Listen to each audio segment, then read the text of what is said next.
The objective of the labor inspection is to further strengthen the implementation of the visitorial and enforcement powers under the Labor Code as renumbered towards securing a higher level of compliance with labor laws and standards and ensuring continuity and sustainability of compliance at workplaces.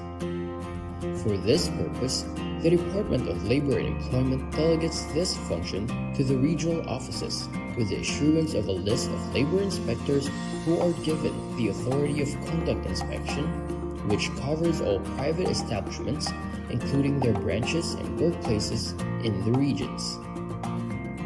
The regional offices enforce labor laws and social legislation through the conduct of labor inspection, occupational safety and health investigation, and technical and advisory visit.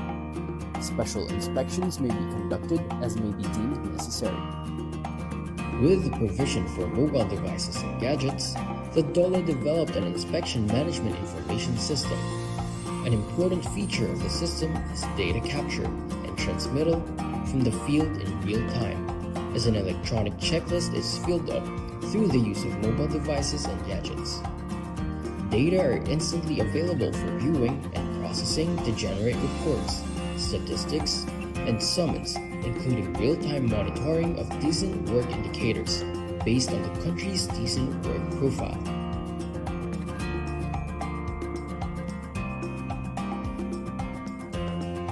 The TAB, or Technical and Advisory Visit, aims to provide assistance to the micro-establishments, or establishments that have 1 to 9 employees, to be sustainable, productive, and competitive. It also aims to transition our micro-establishments to the formal economy that is profitable, while also complying with our labor laws and occupational safety and health standards. There are different ways or modalities to avail TAB. First is the online method. Establishments can enroll in the self-paced technical and advisory modules through our learning management system. For establishments that opted to go with online, they must accomplish the modules within 1 month from the time they registered. Second is on-site. The DOLE regional, field, and provincial offices conduct on-site or face-to-face orientation for the technical and advisory services, wherein micro-establishments are invited to attend. Third is hybrid setup. Establishments can enroll in on-site sessions and attend virtual meetings or webinars using various online platforms like MS Teams, Viber, Skype, Zoom, or Google Meet. Establishment owners carry a big responsibility to comply with labor laws, including submitting reports and providing documents like payroll records during inspections. But the manual filing process is a major challenge. They need to spend time, money, and effort to fill out forms and deliver them to the DOLE office, often dealing with traffic and delays. Sometimes, there's a long wait just to confirm if the report is accurate and complete. And it's not just employers facing difficulties. DOLE employees also struggle with limited manpower and the time-consuming task of reviewing and processing these reports. The time has come for change. What's required now is a more innovative, streamlined, and efficient process for handling compliance reports. One that will simplify life not just for businesses but also for DOLE employees. Welcome to the DOLE Online Compliance Portal, your all-in-one platform for seamless compliance submissions, designed to make compliance easier and more convenient for establishment owners. Telecommuting reports? Flexible work arrangement submissions? Reporting the 13th month pay? No problem. Even work accident or illness reports and the annual establishment report on wages, everything you need is now in one convenient portal. Plus, the DOLE Online Compliance Portal now includes the latest requirement for reporting movie and television shoots under Department Order 246, Series of 2024.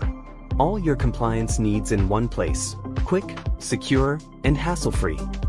With the DOLE Online Compliance Portal, registering your establishment is a breeze. Our automatic registration system ensures you are instantly compliant with OSH Standard Rule 1020. Once submitted, your certificate of registration is immediately available for download, saving you time and effort. Your establishment has been flagged for non-compliance during labor inspection. Don't worry. Required documents can be submitted quickly and conveniently. And if you're missing certain policies, like a mental health program or OSH program, we've got you covered with downloadable templates. Submit these documents directly through the portal, where DOLE inspectors will review, provide feedback, and keep you on track for compliance. With admin access on the DOLE online compliance portal, the labor inspectors can easily review the submitted reports and documents from the establishments. If further verification is needed, they can schedule an online meeting through Google Meet, all within the portal. This streamlines compliance checks, saving time and making the process more efficient for everyone. It's a smarter, more efficient way to stay compliant and keep your business running smoothly. Welcome to a new era of compliance, simplified, fast, and effective with the DOLE online compliance portal.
Magandang hapon po sa ating lahat. Welcome po sa Season 3, Episode 36 of Webinar Wednesdays of the Department of Labor and Employment, hosted by the Bureau of Working Conditions. I am John Cesar Petate, and I'll be facilitating today's webinar session. So before we begin our webinar, let us start with a prayer. Let us bow our head and put ourselves in the holiness of God the Father, the Son, and the Holy Spirit. Dear Almighty and ever-loving God, we glorify and thank your name. You have showered us with so much blessings, and your presence continuously remind us of your faithfulness and guidance. May we humbly ask you to shower our speaker today of your greatest inspiration, so that he may share the most of his knowledge, his field of expertise, and to his respective topics. May we also absorb the invaluable knowledge, experiences, and put it into practice that we may learn today. Your infinite blessing would mean the success of this webinar. May we be a living witnesses of your genuine love through the enactment of the knowledge acquired through this activity. We ask this in the name of your Jesus Christ, our Lord and Savior. Amen. Amen. Magandang hapon po ulit and hello sa ating Facebook Live participants. So sa mga viewers natin dyan, paki-heart react naman po para malaman namin kung clear po at naririnig ako. Salamat po.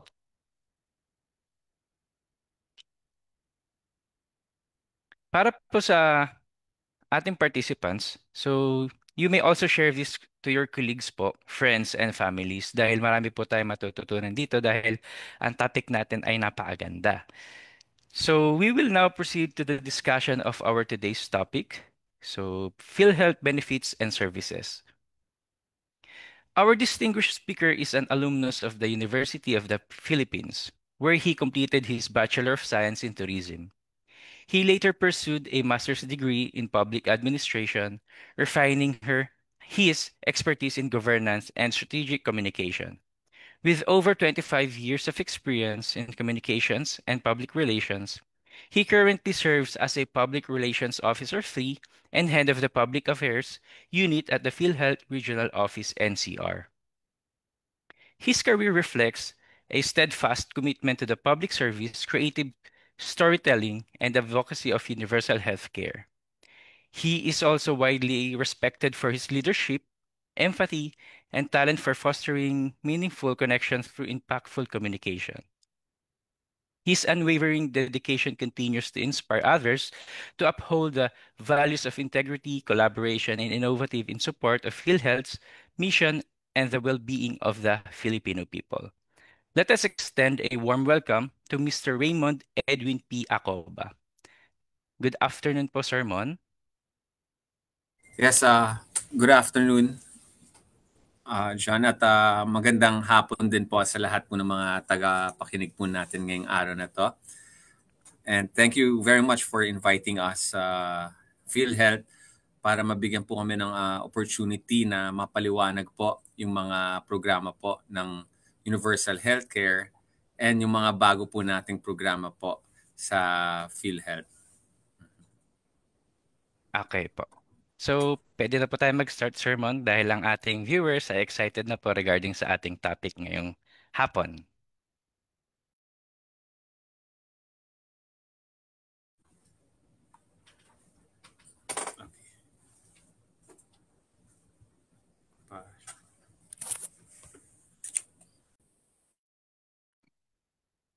Okay po. Para sa ating participants, make sure na na-share po natin itong video natin or ang ating webinar ngayong hapon sa ating mga kaibigan. At syempre, imbitahin din natin sila manood dahil maganda po ang ating topic regarding sa PhilHealth benefits and services. So, ilan na po bang ating viewers ngayon? Marami na po bang nanonood sa atin? Ayan, madami na pala. Okay, so magandang hapon ulit.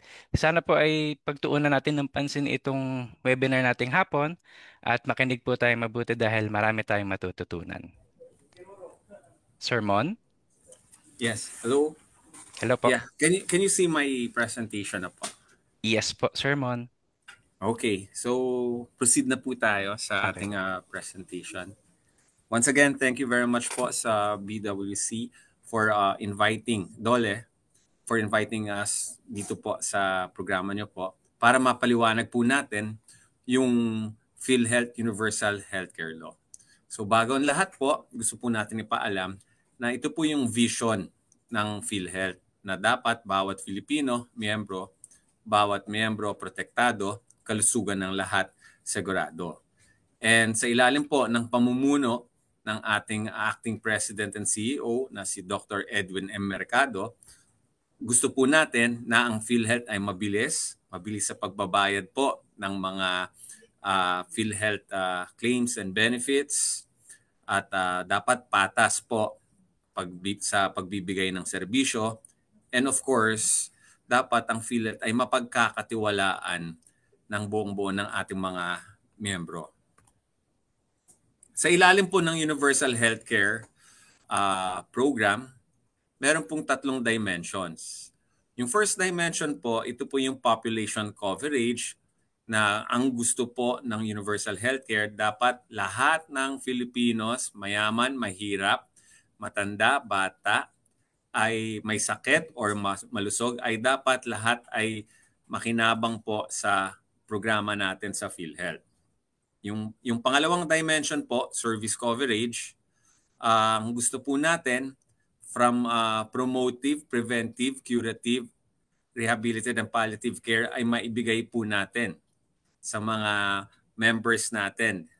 And lastly, financial coverage, as much as possible, sana gusto po ng PhilHealth na wala na po dapat na bayaran pa sa hospital bills po ng ating mga members. So paano natin gagawin yung tatlong dimensions na yan? So unahin natin yung population coverage. So sa ilalim po ng population coverage, sinimplify na lang po. It's either kasama ka rito sa direct contributor or indirect contributor. So sino-sino yung mga nasa direct contributor? Sila po yung mayroon kakayahan na maghulog ng sarili nilang premium contribution. For the reason na meron po silang pinagkakitaan at meron silang monthly income.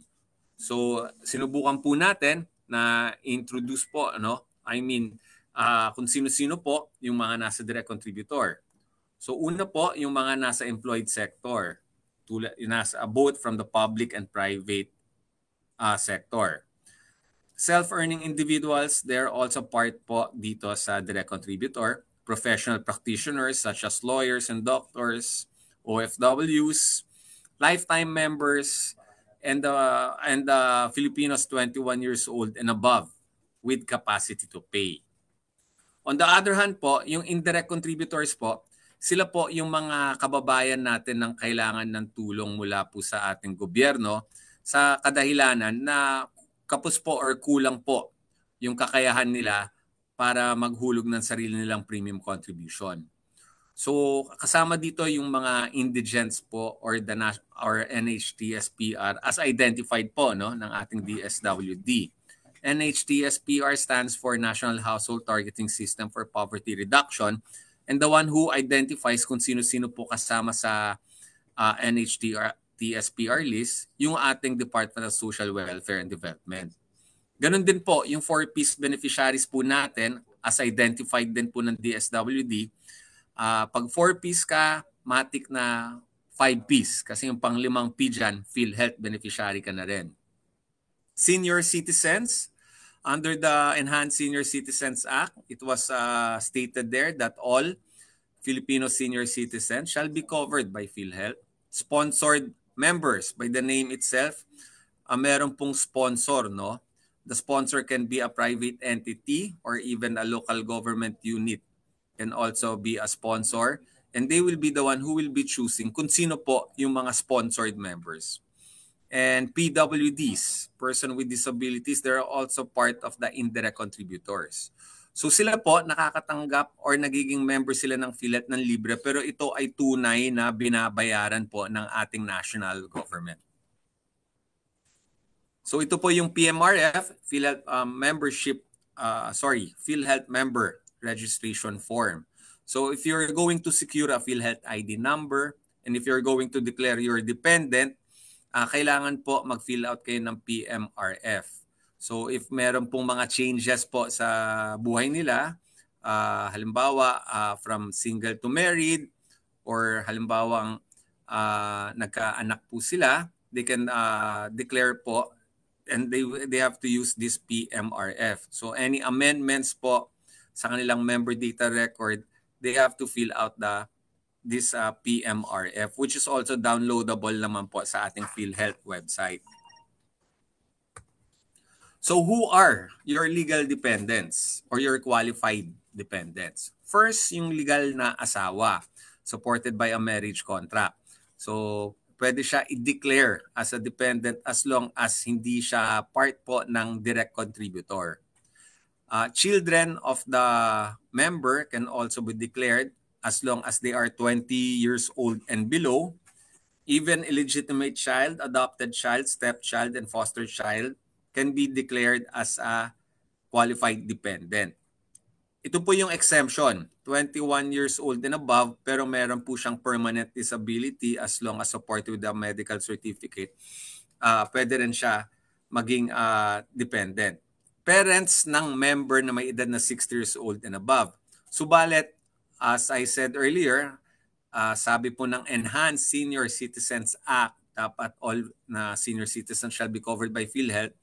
We suggest na let them be a member na lang po, yung mga parents na 60 years old and above, let them be a member in their own right instead of declaring them as a dependent. Yun po yung suggestion po natin. So that ends my presentation for the population coverage. Let's go ngayon sa service coverage. So ano yung mga benepisyo po sa PhilHealth? Meron tayong iba't ibang klaseng benepisyo. Meron po itong inpatient benefits. Ito po yung you have to be admitted sa isang accredited hospital for at least 24 hours. Yan po yung inpatient benefits. Outpatient benefits, meron tayong mga benepisyo kahit less than 24 hours ka lang sa ospital, makaka-avail ka pa rin. meron din tayong SDG-related benefits or yung Sustainable Development Goals na benepisyo. And meron din tayong Z benefits. Z benefits, ito po yung dinidefine natin na medically catastrophic and economically catastrophic. Sa Tagalog po, malubha po yung sakit at mabigat pa po sa bulsa yung pagpapagamot.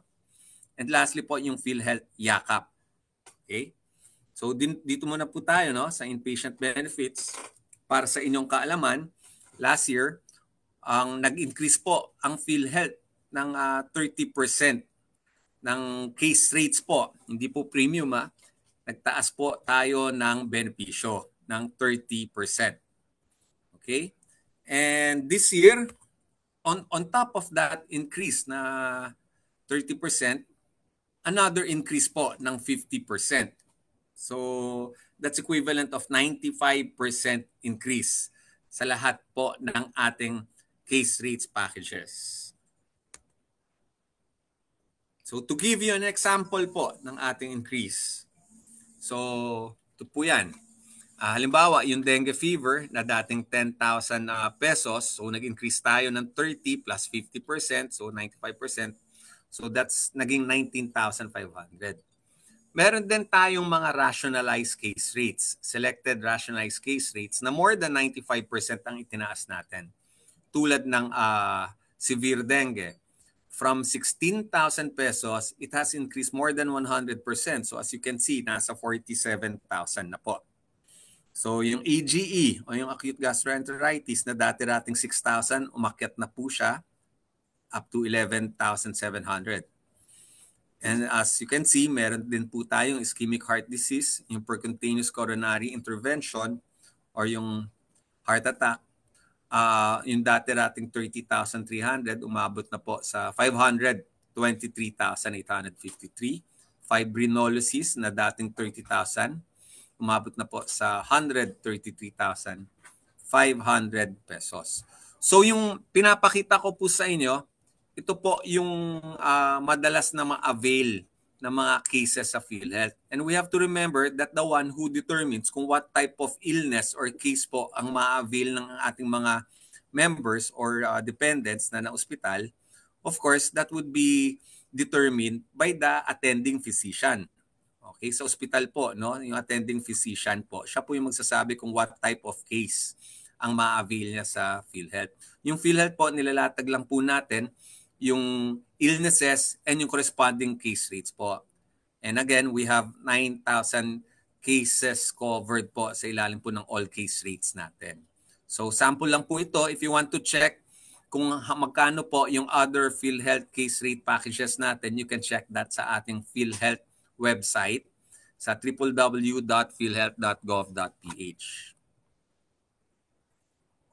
Outpatient benefits. As I've said earlier, meron tayong mga benepisyo sa PhilHealth na kahit less than 24 hours lang po sa ospital, makaka-avail ka. So what are those outpatient benefits? So example po, yung dialysis. Alam nyo ba ho na covered na natin 3 times a week, no?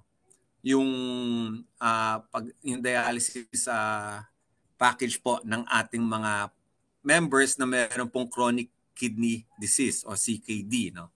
So 156 sessions at kada session po tumaas na po, no, from 2,600 naging 4,000, ayon nasa 6,350. Yan po yung ating benepisyo, no, para sa dialysis.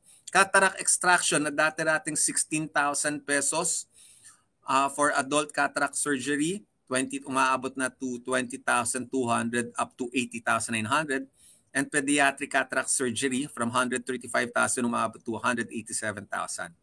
Outpatient blood transfusion, chemotherapy, and radiotherapy, covered rin po natin yan sa ating outpatient benefits. And as I've said earlier, kasama rin po yung SDG, no?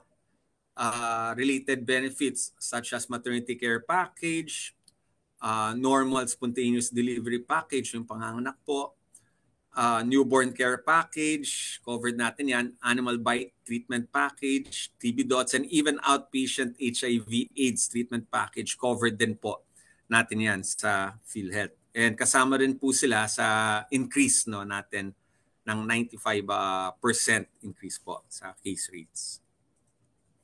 As I've said, pinapakita ko lang po sa inyo yung ilan ng mga case rates po natin or packages po natin because we have around 9,000 case rate packages po covered.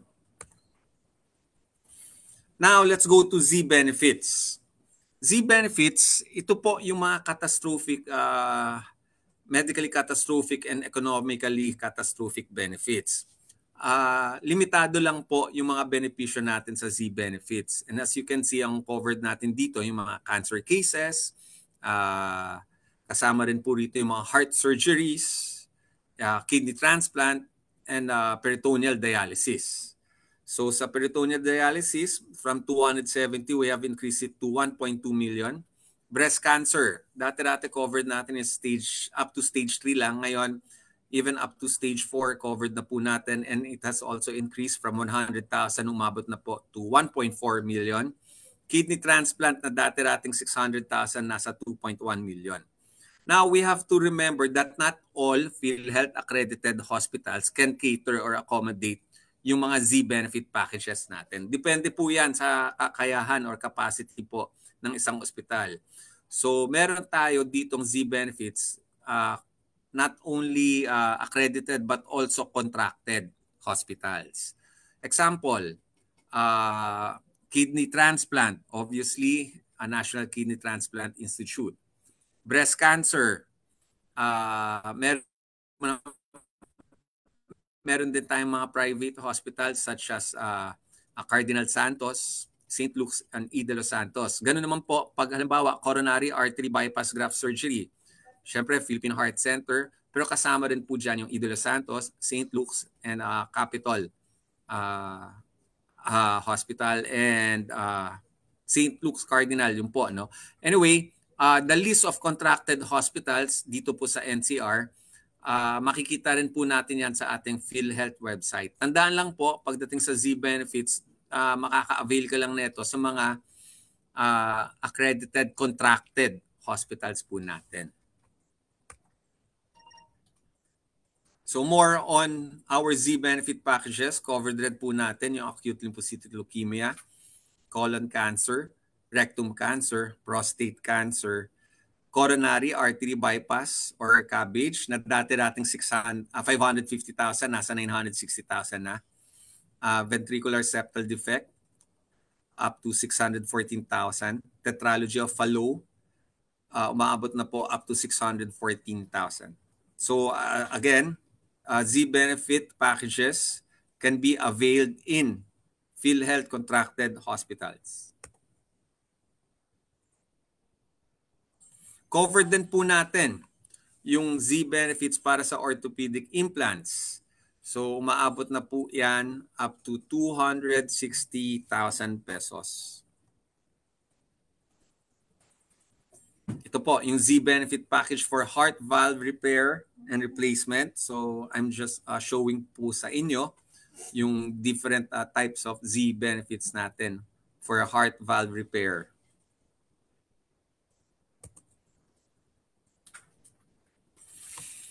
Now, sa ilalim po ng PhilHealth, no, kasi marami before nagrereklamo na bakit ganun ng PhilHealth kailangan pa ma-confine for at least 24 hours para maka-avail ng PhilHealth benefits.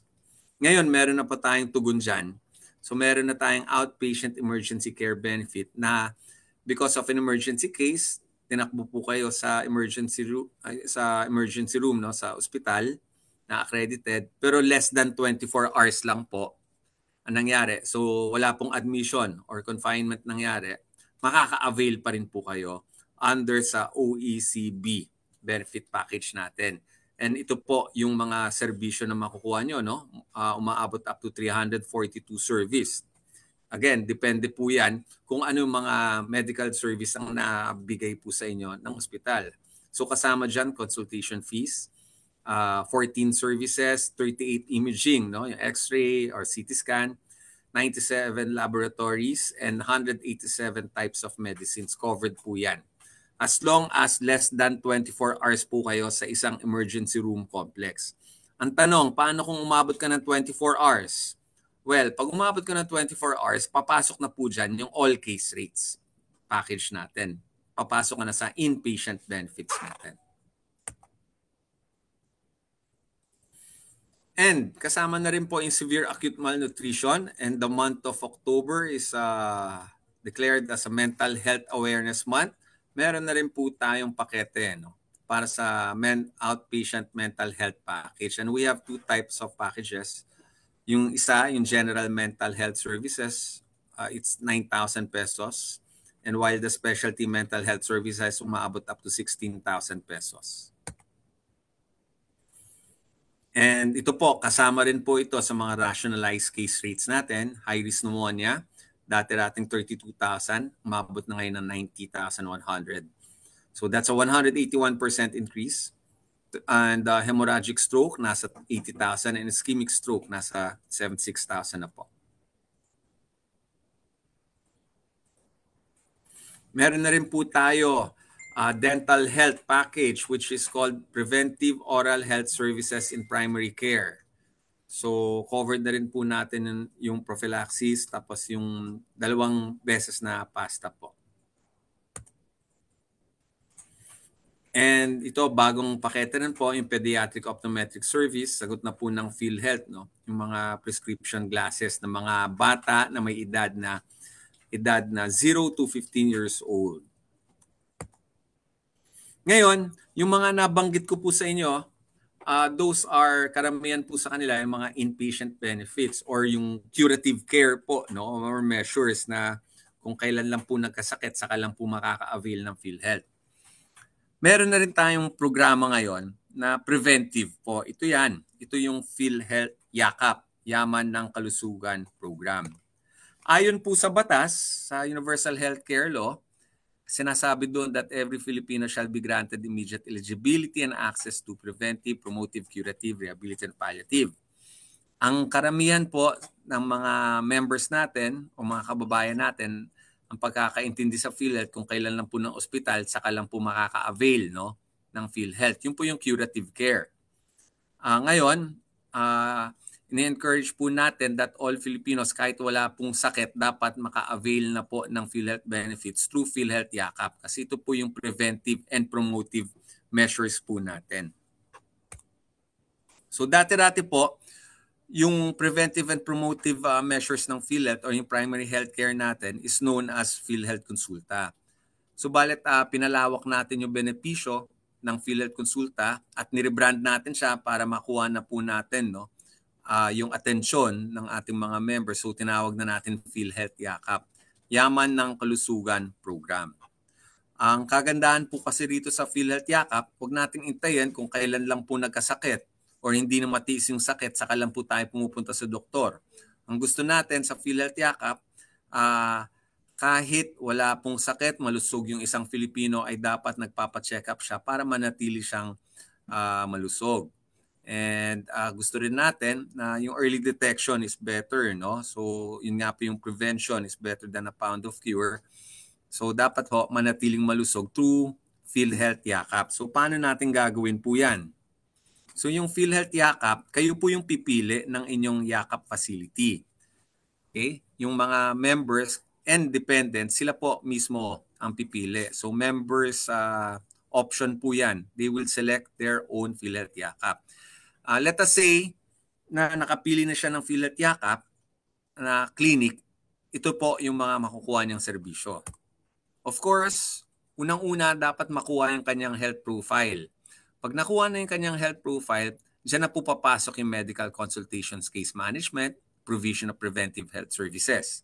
And as I've said, gusto natin yung Yakap Clinic ang maging gatekeeper ng ating healthcare system. So kung halimbawang hindi na pang preventive kundi pang curative na po yung case ng isang Yakap beneficiary, i-refer naman po siya sa other specialty or higher level of care or sa mga accredited hospitals natin. Pag ni-refer siya doon na pumapasok yung curative care. So yung mga nabanggit ko kanina, inpatient benefits, outpatient benefits, and other benefits, doon na po papasok yon. Okay? Ngayon, halimbawa nagpa-check up kayo at syempre kinuha yung health profile ninyo, body measurement, health screening and assessment, and after assessment ng yakap doktor, nakita na kailangan ng further laboratory tests, covered din po yan ng ating yakap clinic. So ano yung mga lab tests na covered? Kasama to, CBC, lipid profile, FBS, oral glucose tolerance test, HbA1c, creatinine, chest x-rays, P2 microscopy, ECG, urinalysis, pap smear, fecalysis, and fecal occult blood test. So 13 lab tests po yan. Again, gusto kong paalala that the PhilHealth Yakap program is a risk-based program wherein it would depend upon the recommendation of the Yakap doctor kung anong lab test ang makukuha nyo. Hindi po pwede that the member will dictate which lab test ang kailangan niya makuha. It doesn't work that way. Yung ating yakap doctor will be the one who will recommend kung anong klaseng lab test ang makukuha nyo. So in other words, if necessary po, yung lab test na makukuha ninyo. And dahil nga po, naging PhilHealth yakap na po siya, covered na rin po natin yung cancer screening test para maagapan po natin, Kasi yun nga po, karamihan kasi nababalitaan na lang natin may cancer, nasa stage 3 na o stage 4. Yun po yung mga iniiwasan natin. Yun po yung target ng PhilHealth yakap. Dapat naagapan po natin kung meron mang sakit. So covered na rin po natin yung mammogram, breast ultrasound, low-dose CT scan, alpha-fetoprotein, liver ultrasound, and colonoscopy. Okay? And may criteria tayo dyan. Sagot din po yan ng PhilHealth. So, para yung isang yakap beneficiary ay maka-avail ng cancer screening test, dapat dumaan mo na siya sa yakap doctor or yakap clinic. Kasi the yakap doctor will be the one who will issue this cancer screening test request form. So, given na meron siyang cancer screening test request form as issued by the yakap doctor,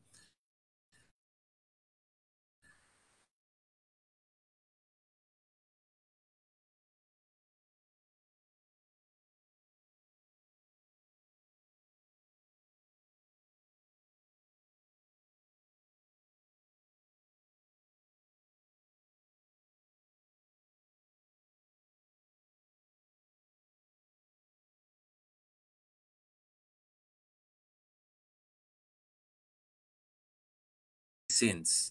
And we start diabetic yan, kasama yung metformin.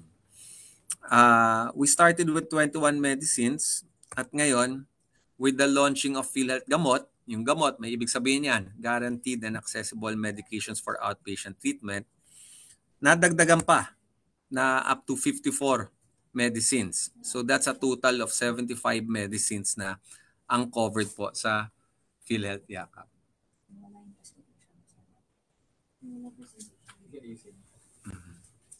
For a while po, we'll just double check kasi yung presentation po natin.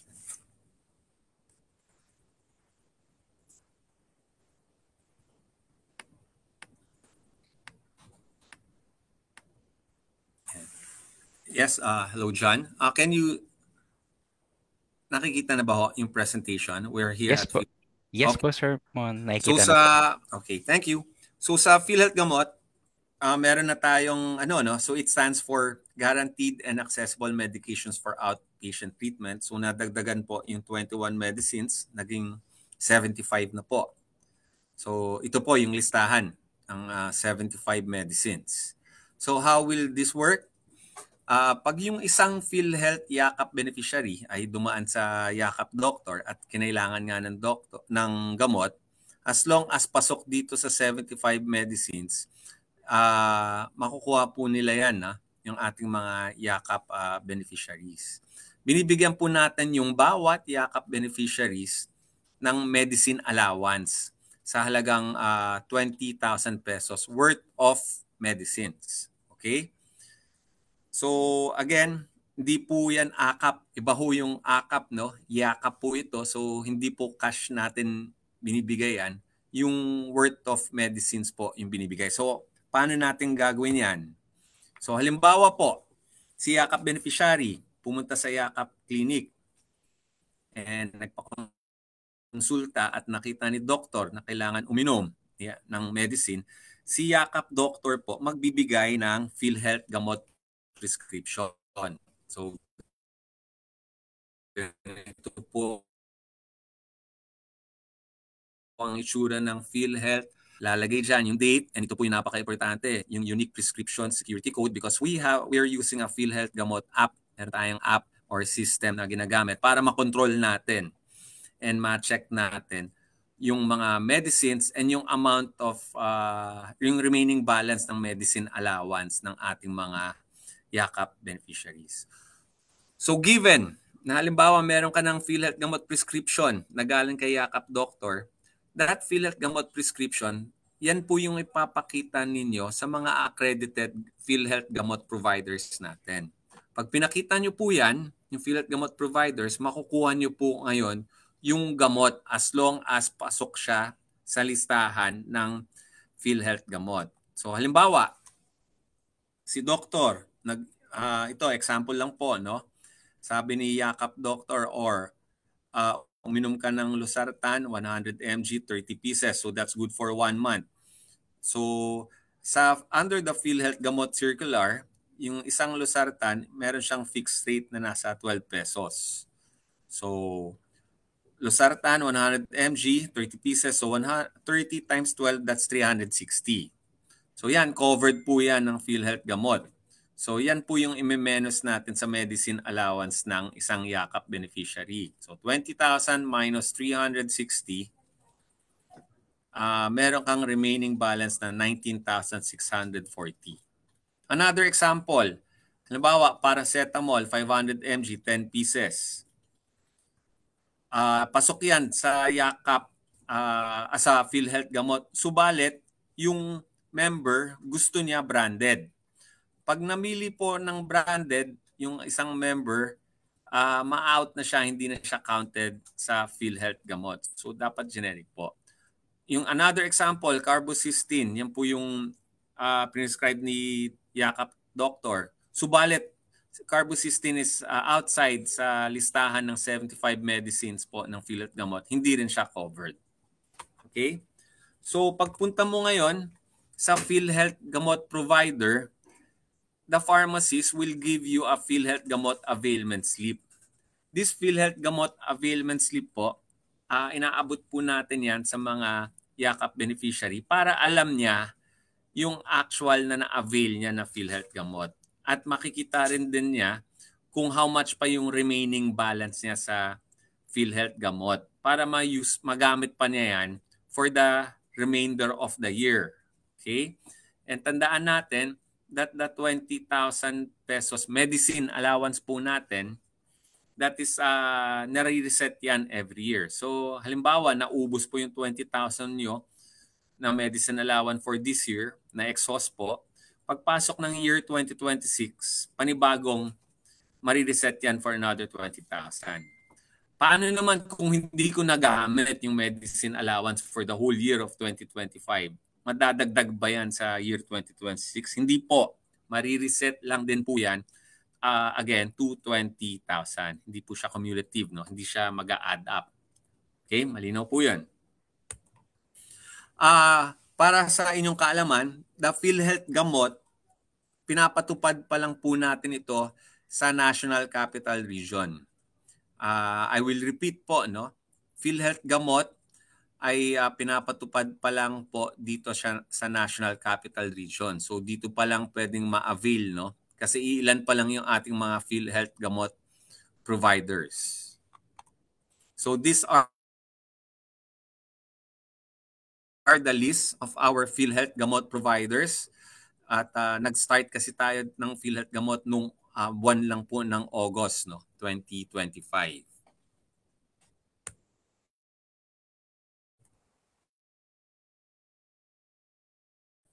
So, PhilHealth members and of course the PhilHealth dependents also, na maghanap na po sila ng kanilang preferred Yakap clinic.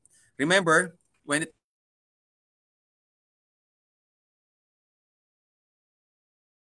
comes to primary healthcare, no, kayo po yung pipili ng Yakap Clinic ninyo.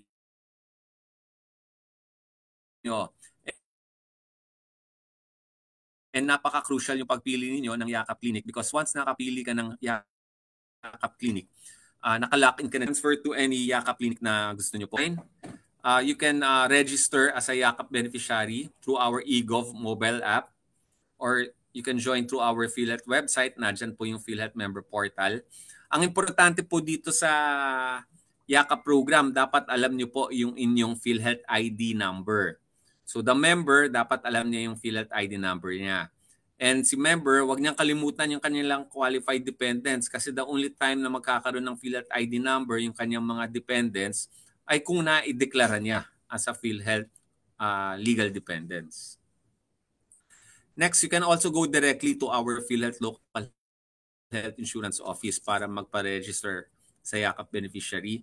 Or you can go directly to the Yakap Clinic na prefer niyo. Or you can call also us at the Corporate Action Center.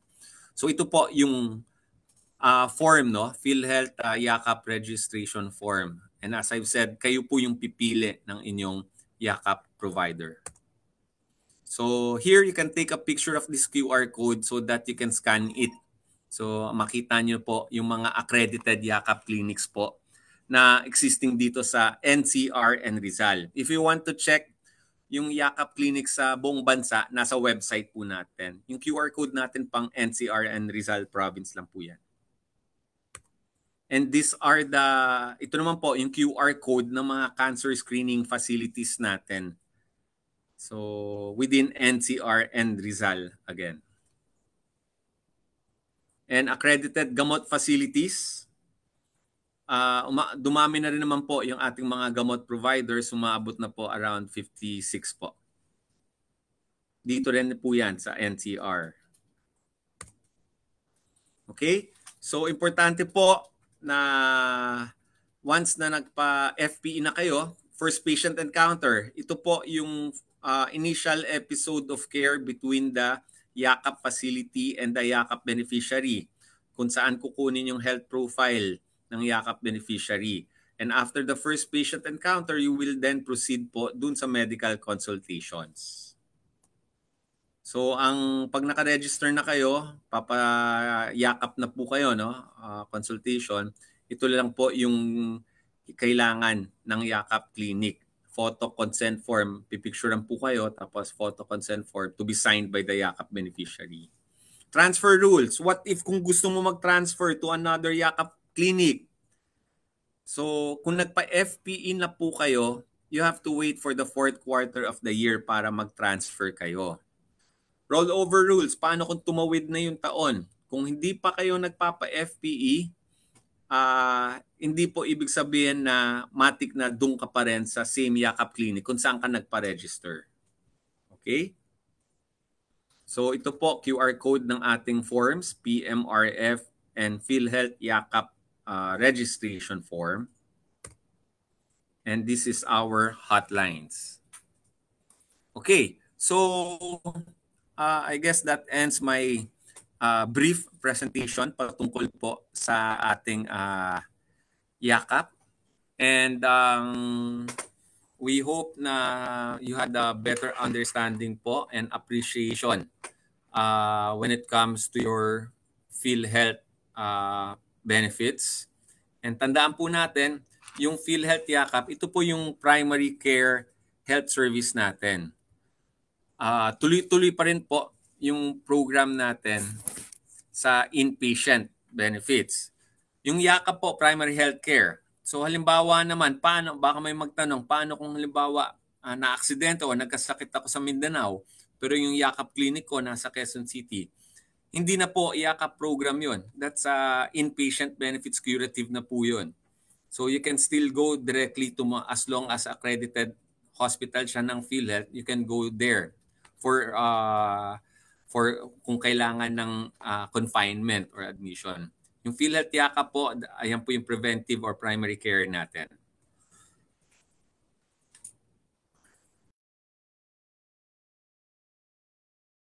I guess, John, that ends my presentation po.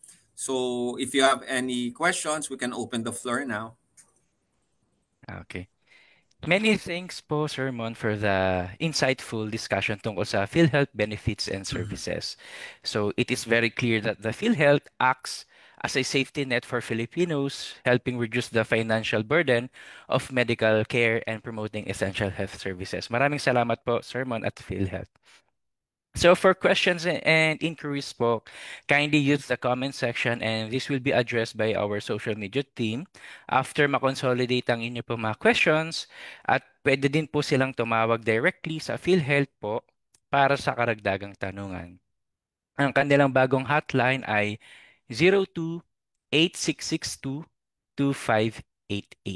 So ulitin ko po, ang kanilang bagong hotline ay 02-8662-2588. So this hotline is available 24/7 including weekends and holidays.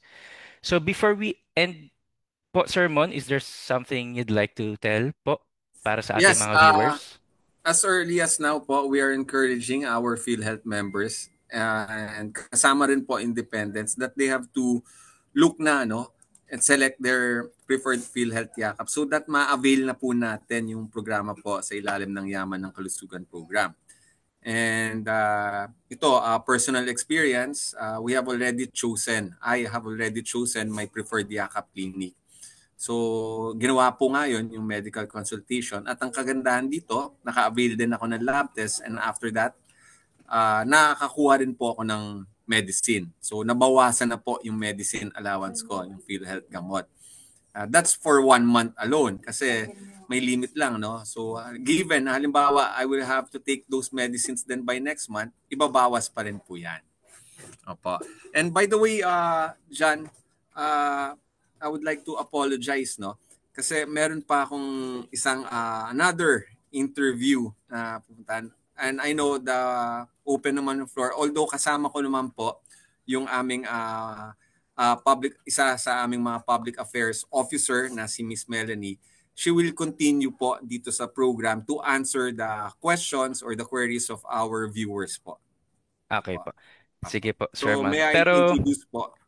we'll be consolidating po lahat ng questions po para isang bigay na lang po sa inyo yung mga tanong ng ating viewers para din naman, mababalikan din naman nila yung mga questions nila dito rin po sa sa webinar po, sa live natin. Okay. So, okay. No po. problem, Sean.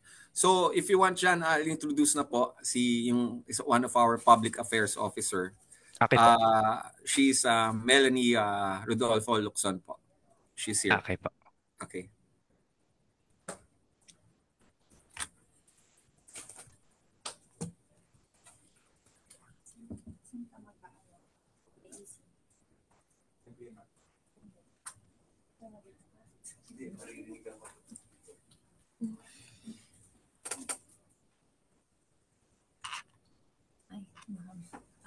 On yung microphone.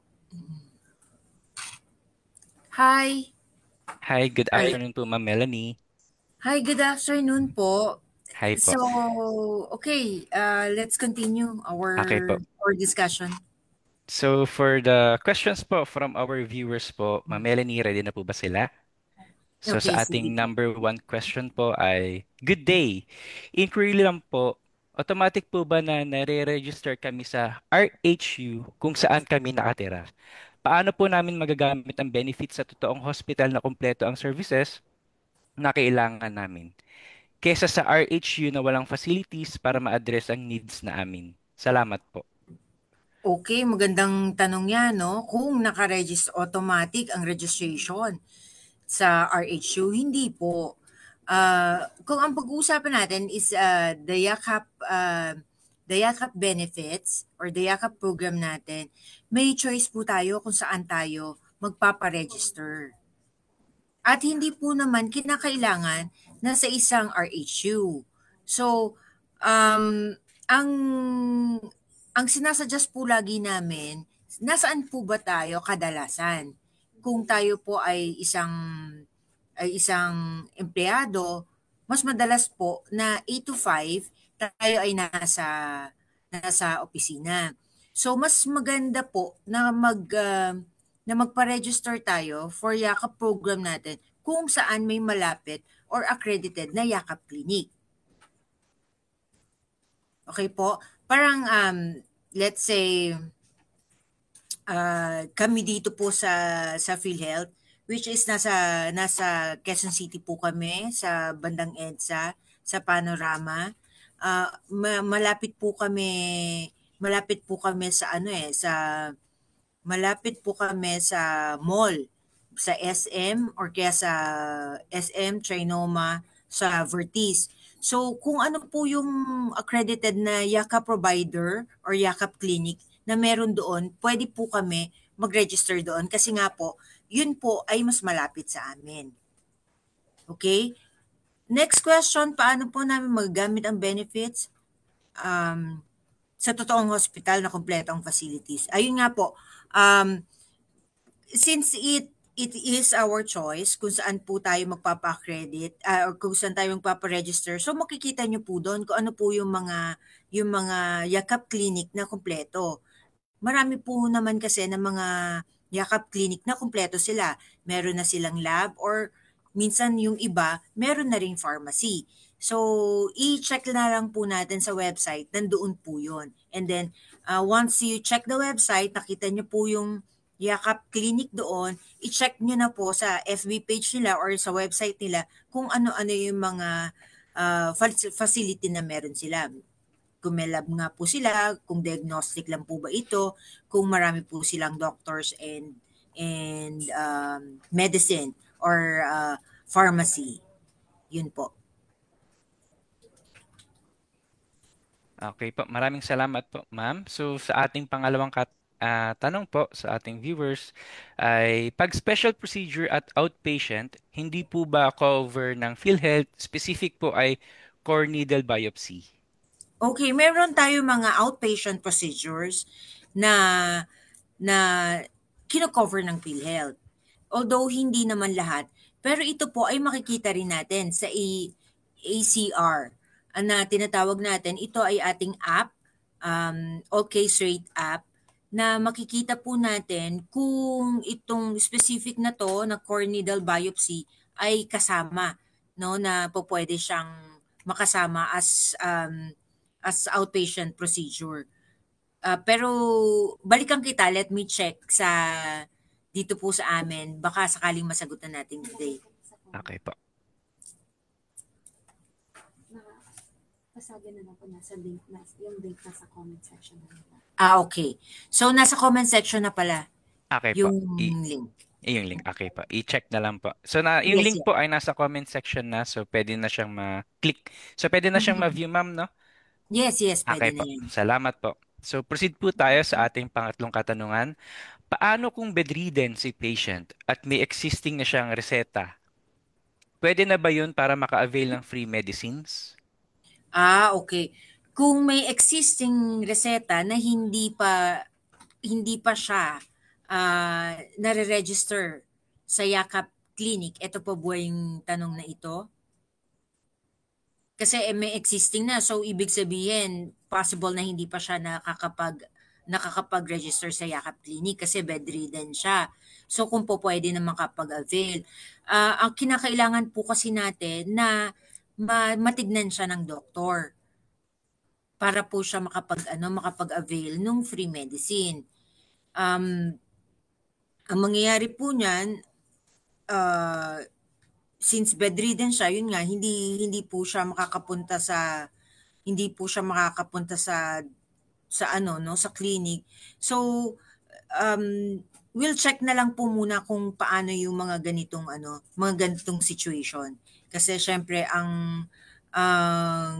sa ngayon ang talagang na-accommodate natin yung pumupunta po sa clinic para magparehistro, para magpa-first patient encounter. At from there, after the consultation, bibigyan po sila ng reseta.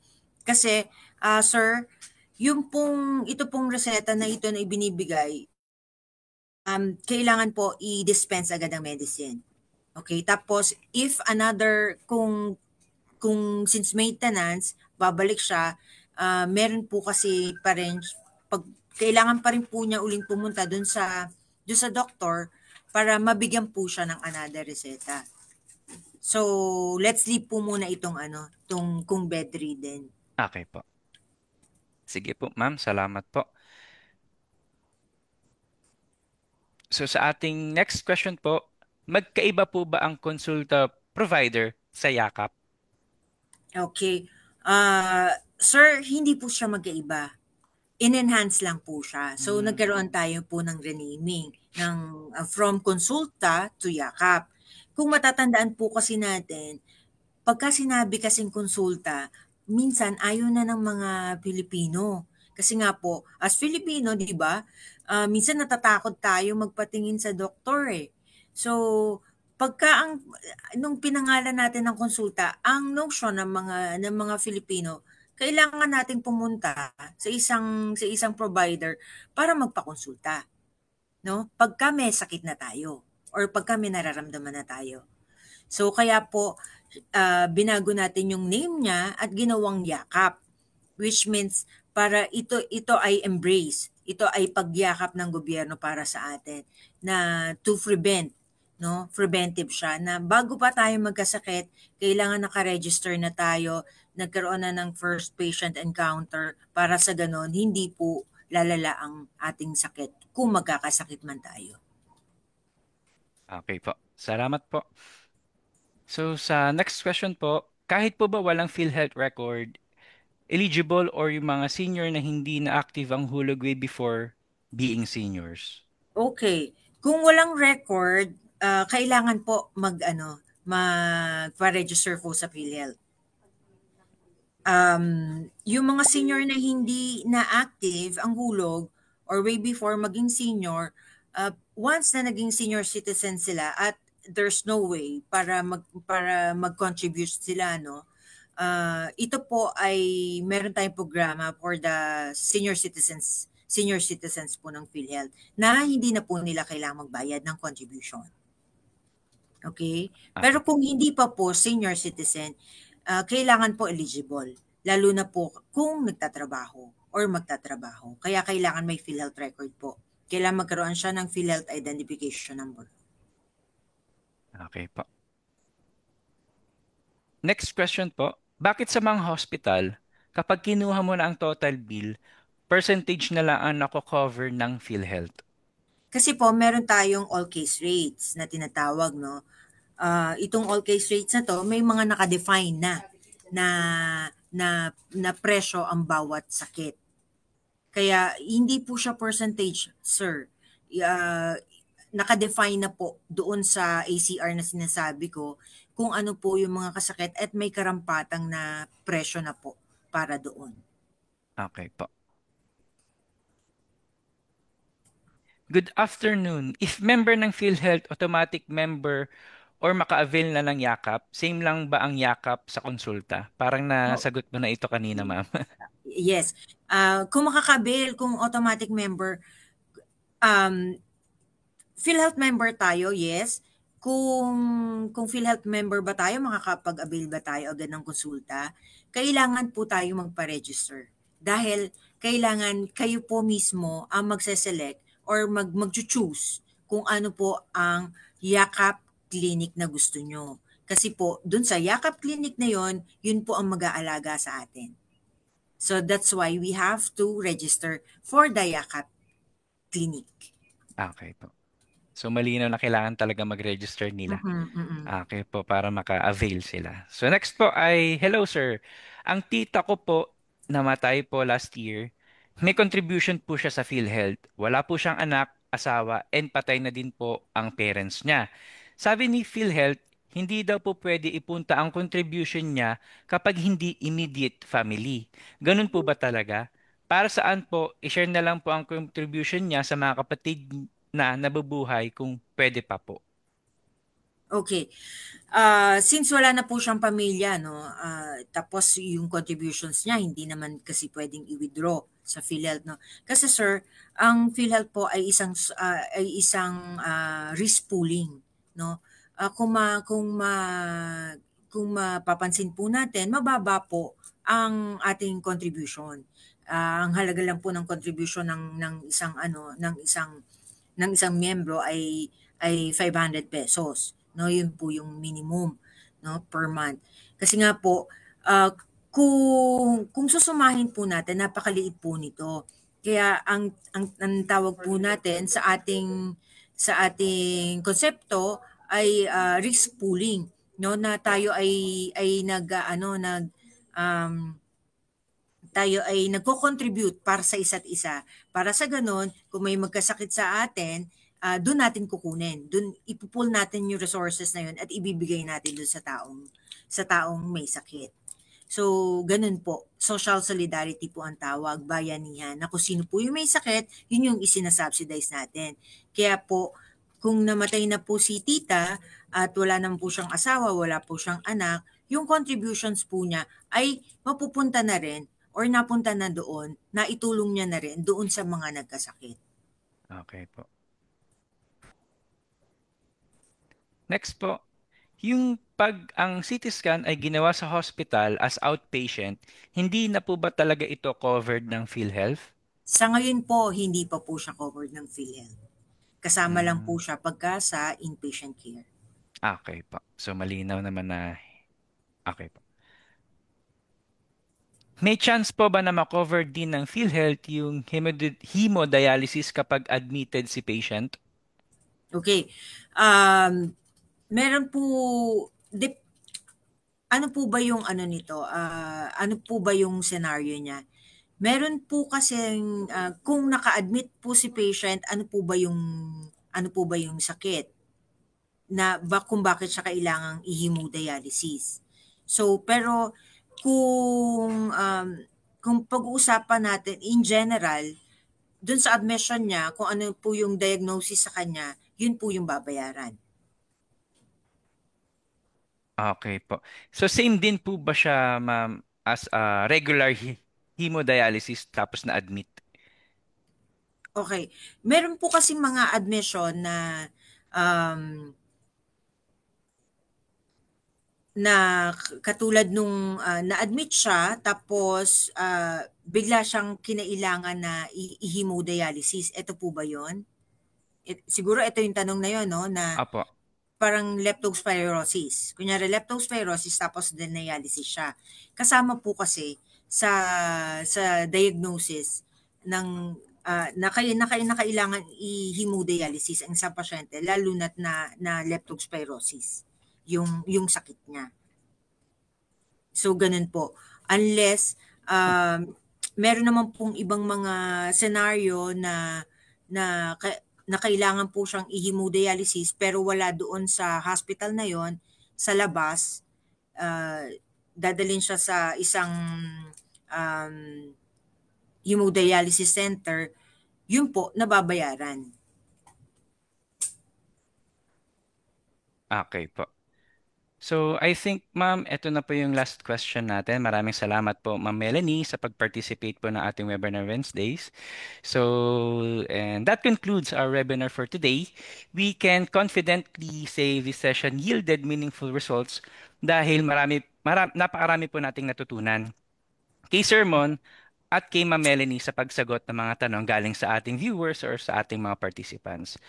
So for the viewers po, if you have further questions, you may send us an email through ask@bwc.dole.gov.ph or you may call the Dole Hotline 1349. Ulitin ko po, Dole Hotline 1349. Also, please follow our Facebook page, Dole BWC 1949, Dole BWC 1949 on Facebook, and X, formerly known as Twitter, YouTube, and Viber to stay up to date with the latest announcements and activities from the BWC and Dole. So for the viewers naman po na mga bago pang nanonood ngayon, if you missed any of our webinars, please head to our YouTube channel and doon po mapapanood lahat ng ating #Webinar Wednesdays episodes from Season 1 up to present or to Season 3. So, it's my pleasure po to reintroduce myself, John Cesar Pitati, your moderator for this session, and on behalf of the Bureau of Working Conditions, thank you po for joining us today. See you again next episode. Ingat po palagi. Ma'am Melanie, maraming salamat po. Maraming salamat din, Sir John. Sa uulitin po. Apo. Ingat po kayo. Maraming po Okay po. salamat. Mag-iingat din po. Maraming salamat po. Bye-bye po.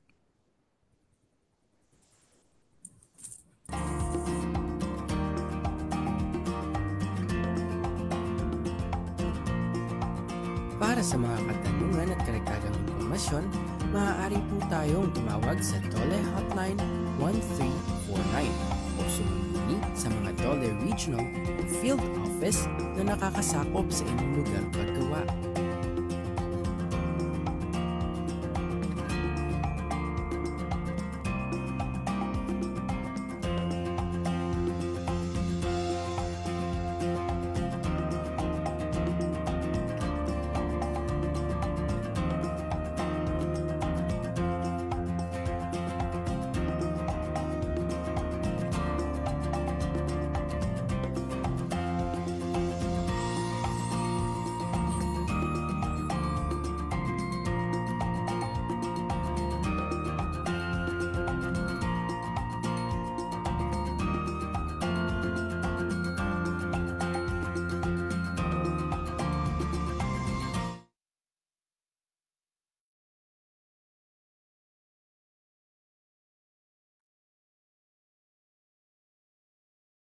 Yung ganun picture ulit.